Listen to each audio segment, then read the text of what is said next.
Hey everyone, welcome back to my YouTube channel. How are you all? So my dear viewers, हम लोग prepositions कर रहे थे, ठीक है? जो लोग नए हैं, पहली बार आ रहे हैं, उनके लिए बस 2 मिनट का टाइम लूंगी ये बताने के लिए कि preposition होती क्या है ना? सब्जेक्ट, ऑब्जेक्ट होता है सेंटेंस में, सब्जेक्ट होता है, चीज कहाँ रखी गई है या किसके बारे में बात हो रही है, in, on, between, among, amongst, for, by, ये सब prepositions हैं. अच्छा, मैंने एक एक प्रपोजिशन डिटेल में तो बताई है और अभी हम कर क्या रहे हैं, हम ये कर रहे हैं कि हर एक वीडियो में मैं एक एक प्रपोजिशन लेके आ रही हूँ और उनके साथ ऐसे वर्ड्स लेके आ रही हूँ कि जब आप इंग्लिश में बात करेंगे तो वही प्रपोजिशन आएगी. फॉर एग्जाम्पल, फॉर इंस्टेंस, आज का प्रपोजिशन है फॉर, ठीक है? इससे पहले मैंने ऑन पे बनाया है वीडियो, उससे पहले मैंने बाय पे वीडियो बनाया है ना? क्यों ऐसे बता रही हूँ? ताकि अगर आप वीडियो देखें तो आप समझ जाएंगे कि ठीक है, इन सब चीजें, ये जब सब वर्ड्स आएंगे तब ये प्रपोजिशन ही आएगी. इससे 2-3 चीजें होंगी. आप प्रपोजिशन सीखेंगे, ठीक है, कि इस प्रपोजिशन का अर्थ क्या है. आप ये भी सीखेंगे कि जब सेंटेंस में प्रपोजिशन लगती है ना, जैसे ये word once and for all, ठीक है, ये है तो मतलब छोटी सी प्रपोजिशन, लेकिन इसका एक पूरा मतलब निकल के आ रहा है, once and for all.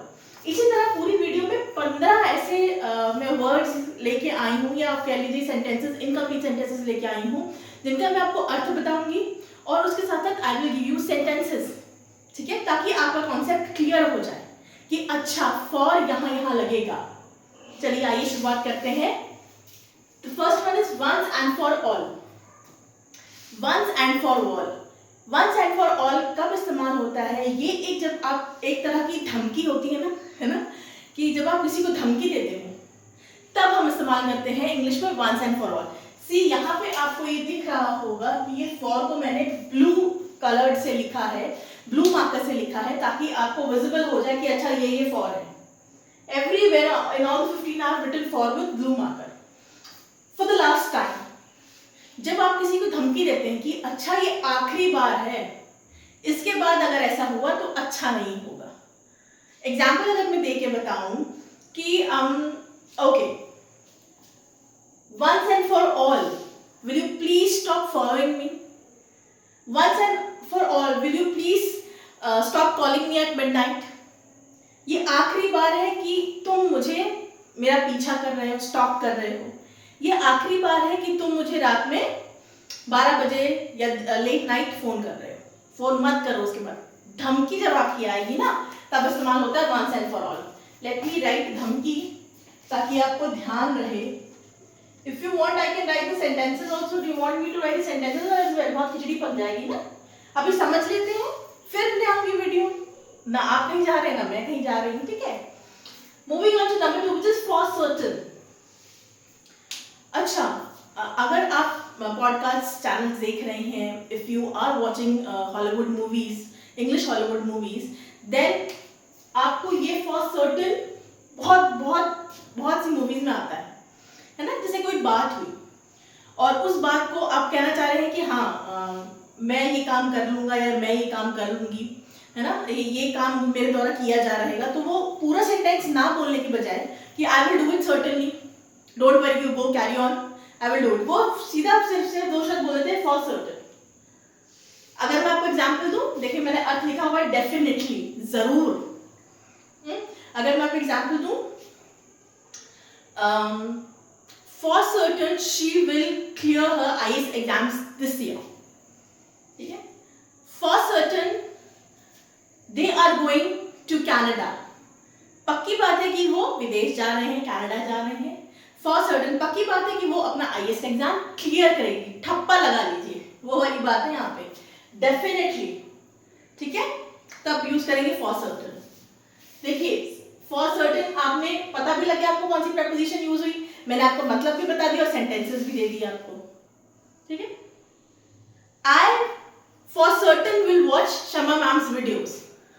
Who is Shama? I am Shama. ठीक है. मैं पक्का मैम की इंग्लिश वीडियोस देखूंगा जो मैम अपलोड करती हैं. ठीक है. Moving to number 3, for a change, है ना. अगर आपको मतलब पता है वेल एंड गुड, नहीं पता है तो मैं हूं ना बताने के लिए. फॉर अ चेंज मतलब कहते हैं ना कि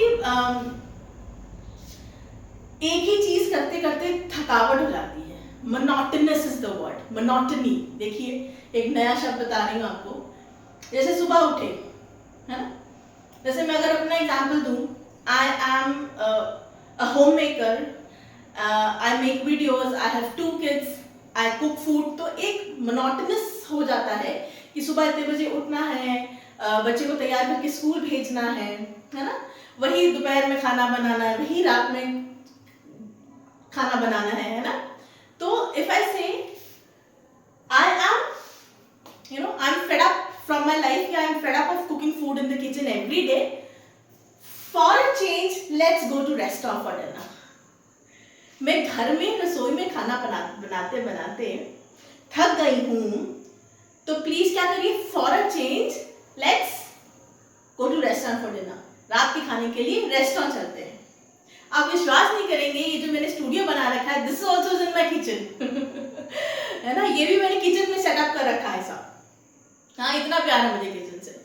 so for a change let's, जैसे आप छुट्टियां होती हैं आपकी, आप कोई आपका फेवरेट डेस्टिनेशन होता है ना, लाइक फॉर एग्जांपल इंस्टेंस, जैसे आपको कहीं पुणे जाना पसंद है या साउथ साइड जाना पसंद है, तो आप अपने पार्टनर से या जो भी आपके फैमिली मेंबर्स हैं उन्हें बोल रहे हैं कि we go there every year. For a change let's go to Kashmir, या for a change let's go to some place else. ठीक है, जब आपको for the sake of variety, जब आपको कुछ नया एक्सप्लोर करना हो, नई चीज आपको देखनी हो, नई जगह जानी हो, नया काम करना हो, in that case you will say for a change. ठीक है, ये चेंज वो वाला चेंज नहीं है कि कपड़े बदल रहे हैं या पैसे चिल्लर नहीं है। ठीक है, आया समझ में। Number 4 is for example. आपने अक्सर सुना होगा, मुझे मेरा एग्जाम्पल ले लीजिए, मैं आपको जैसे मैं आपको वोकैबुलरी बताती हूँ, है ना। Vocabulary, I tell you the meaning, I tell you the word, then I tell you the pronunciation of the word, then I give you the meaning of the vocabulary, and then I say for example, है ना। उदाहरण के रूप में मैं फिर वो vocabulary से एक सेंटेंस आपको बना के देती हूँ। कभी एक हो जाता है, कभी 2 हो जाता है, कभी 3 हो जाता है। तो क्या बोलते हैं, कभी ये नहीं बोलते कि एग्जाम्पल, है ना, फॉर एग्जाम्पल। सो इलस्ट्रेशन मतलब उदाहरण, उदाहरण, है ना। ठीक है, बच्चे जो पढ़ते नहीं है ना, तो पेरेंट्स क्या बोलते हैं, दूसरे बच्चे का एग्जाम्पल देते हैं। तो what are they doing, they are giving an example of the other child. ठीक है, कि वो देखिए इतना पढ़ रहा है और आप पढ़ते नहीं हो। ठीक, तो for example. Okay, moving to number 5, that is for fun. This is very simple, है ना। For fun, for the sake of enjoyment. जब भी आप फन की बात करेंगे, घूमने की बात करेंगे, है ना, एक्सप्लोर करने की बात करेंगे, तो फॉर फन लगाएंगे।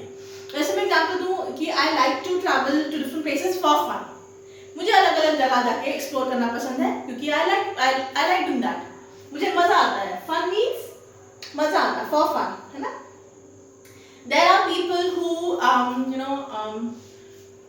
Who pick up fights for fun. ऐसे लोग भी होते हैं जो जिनको लड़ाई झगड़ा में मजा आता है ना। तो what is they pick up fights, वो जानबूझ के लड़ाई झगड़ा करते हैं। ठीक है, they pick up fights for fun. ठीक है, मैं उदाहरण दे रही हूँ। Okay, moving to number 6, that is for good, permanently. For good, अब एक बार अगर पढ़ोगे तो आपको लगेगा गुड मतलब अच्छा, है ना। फॉर गुड मतलब अच्छा, बहुत अच्छा, लेकिन नहीं। जब कोई चीज आप बता रहे हो कि कोई चीज परमानेंटली हो रही, तब आप फॉर गुड का एग्जाम्पल देंगे। अगर मैं जैसे आपको एग्जाम्पल दूं, परमानेंट क्या हो सकता है, जैसे okay, my neighbours are shifting to Canada for good, है ना। जैसे अगर मैंने स्टेटमेंट लिखा, let me write over here, I hope it is visible. My neighbours are shifting to New York for good. अब इस सेंटेंस में ये जो फॉर गुड मैंने लिखा है, ये तो preposition होगी, but when you combine the word and the preposition, then that means my neighbors are permanently shifting over there. Instead of saying permanently, I said for good. है ना नई चीज। हाँ, moving to number 7, for measure. Okay, in addition to necessary amount. For measure, जैसे कोई चीज है ना, for safety purpose के लिए भी wear helmet, है ना। अगर मैं एग्जैक्ट इससे आपको दूं, फॉर मेजर, फॉर अगर मैं आपको दूं, होटल है कोई, the hotel has given employment to several security guards for measure of, in order to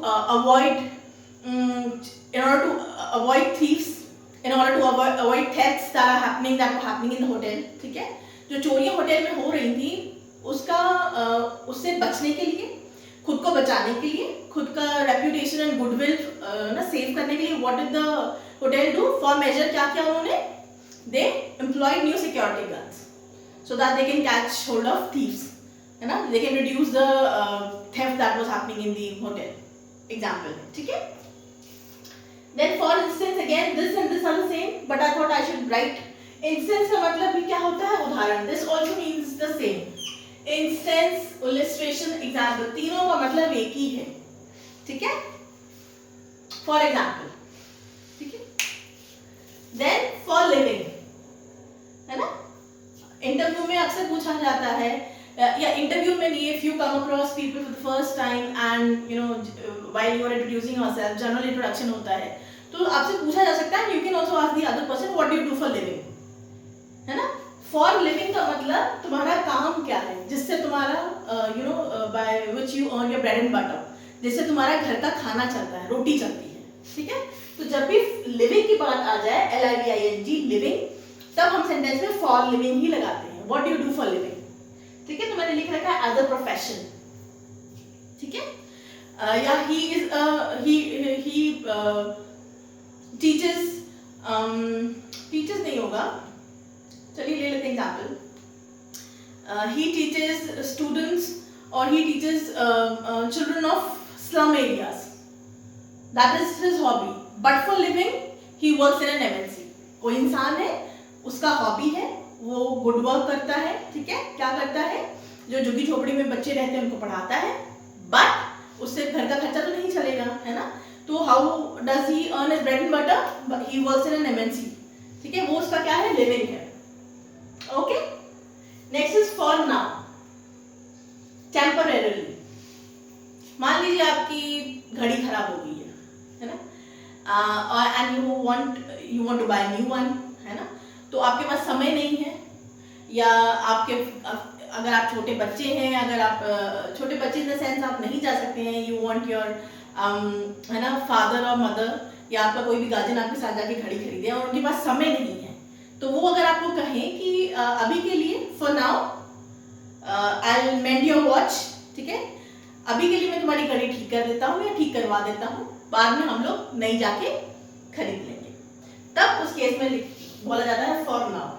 या एक और एग्जांपल अगर मैं देती हूँ, स्कूल आप जाते हैं, आपकी कोई साइंस की टीचर है, मान लीजिए फिजिक्स की मैम है आपकी, उनकी तबीयत खराब हो गई है ना, और वो परमानेंट थोड़ा 15-16 दिन की लीव पे चली गई हैं और आपके एग्जाम्स हैं, है ना, तो स्कूल वालों ने कोई टीचर अरेंज करके दी है, तो क्या बोलेंगे, for now this is the teacher, so and so Mrs. Suman is a teacher, she will teach you physics for now, and later on whenever your teacher will get well, she'll come and she'll join the school.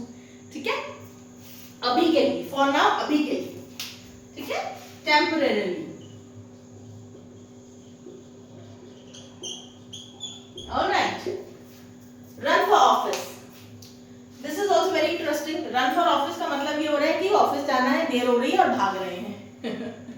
भाग के office जा रहे हैं, है ना, होता है ना कभी कभी, नहीं आँख खुलती, अलार्म नहीं बजता है, रन फॉर ऑफिस. लेकिन ये वो वाला रन नहीं है. इधर रन फॉर ऑफिस का मतलब होता है व्हेन यू कंप्लीट नहीं होगा, कंप्लीट होगा. forgive me, I have written complete. compete for an election. ठीक है, जब कोई व्यक्ति, कोई पुरुष या कोई स्त्री चुनाव में खड़ा होता है या खड़ी होती है, तब बोलते हैं रन फॉर ऑफिस. अगर मैं एग्जांपल दूं, कोई सुमन नाम की महिला ले लीजिए, Mrs Suman is going to run for office from her home town. वो अपने घर के क्षेत्र में, जो उनका गांव है, उससे खड़ी हो रही है. ठीक है, run for office. For the sake of, benefit of. ठीक है, कहते हैं ना कि भलाई के लिए, सेक मतलब क्या होता है, भलाई, है ना. If you, for the sake of achieving good marks, for the sake of your parents, you should study hard. है ना, अपने पेरेंट्स की खातिर पढ़ लो, अपने खुद के उज्जवल भविष्य के लिए पढ़ लो, है ना, for the sake of your bright future you should study hard, ठीक है, वही वाला for the sake of. Ask for trouble, है ना, अक्सर मदर्स ये बोलती हैं why do you always ask for trouble, है ना, आस्क फॉर ट्रबल का मतलब है कुछ ऐसे बदमाशी is not the right word, but हाँ बच्चे जब कुछ चुटपुट काम करते हैं ना which can turn into hazardous thing and the baby can get harmed, the child can get harmed, तब हम बोल सकते हैं ask for trouble। बड़े लोगों के लिए भी इस्तेमाल हो सकता है, ठीक है, if you are driving very rashly and that too on highway and that too without helmet, तो what are you doing? You are asking for trouble, ठीक है, act in a foolish way, ठीक है, for a while, for a period of time, छोटा बहुत छोटू सा fraction of time, है ना, जब बहुत छोटे, जब कभी कभी होता है ना कि आप बहुत ज़्यादा थक जाते हैं और ना चाहते हुए भी थोड़ी देर के लिए आप सो जाते हैं तो उसके लिए आप बोल सकते हैं फॉर अ वाइल, ठीक है, I slept for a while, ठीक है, या I went to my friends house for a while, थोड़े छोटे से फ्रैक्शन के लिए, थोड़ा सा समय, okay. The last one is word for word exactly the same, है ना, जैसे मैं अपनी वीडियोस में बोलती हूँ, you do not have to learn word for word, एक ही जैसे रट्टे की तरह नहीं लर्न करना है, चीजें समझनी है, मैं क्या बताना चाह रही हूँ, समझ में आ रहा है, वेल एंड गुड, नहीं समझ में आ रहा है, you can always ask write down in the comment section कि मैम यहाँ गड़बड़ हो रहा है, यहाँ हमें नहीं समझ में आ रहा है, ठीक है। So this was all for today this video. Right now preposition for के बारे में मैंने बता दिया है आपको, अगर कोई डाउट है, if you have any query, if you want to ask anything, you can write it down in the comment section. Thank you for watching and being with me.